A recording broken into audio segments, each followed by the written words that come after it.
மனுஷனுடைய கவலைகள் மனுஷன் ரொம்ப ஒடுக்கி போடுங்க. ஆகையால் மனுஷங்களிடத்துல பேசும்போது நல்ல வார்த்தையை பேசுங்க. அவங்கள திடப்படுத்தும், மகிழ்ச்சியாகுங்க. நீதிமொழிகள் 12ஆம் அதிகாரம் 25ஆம் வசனத்தில் நமக்கான இயேசு கிறிஸ்துவானவர் கொடுக்கப்பட்ட வசனம்.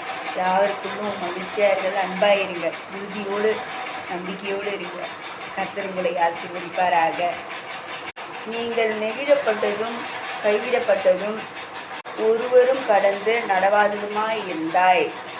ஆனாலும் உன்னை நித்திய மாட்சிமையாகவும் தலைமுறை தலைமுறையாகவும் இருக்கும் மகிழ்ச்சியாகவும் இருக்க வைப்பேன் உன்னை என்று மெய்யாகவே நம் இயேசு கிறிஸ்துவானவர் வேதகமத்தில் சொல்லியிருக்கிறார்.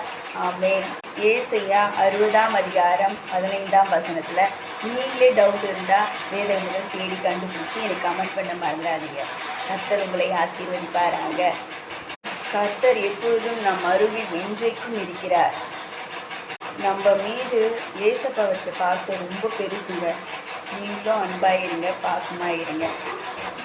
எனக்கு எப்பப்பெல்லாம் கஷ்டம் இருக்கோ என் விழியல் மூடி என் ஏசப்பாவோட மார்பில் சாஞ்சி அவருடைய இருதயத்தில் தவம் இருப்பேங்க. என் கண்ணீரெல்லாம் தூக்குவார், என் கவலையெல்லாம் தீர்ப்பார், என்னை பொக்கிஷமாக நடத்தினார். உங்களையும் நடத்த வல்லவராக இருக்கிறார். ஆமென். God bless you. கர்த்தர் உங்களை ஆசீர்வதிப்பாராக. Have a nice day.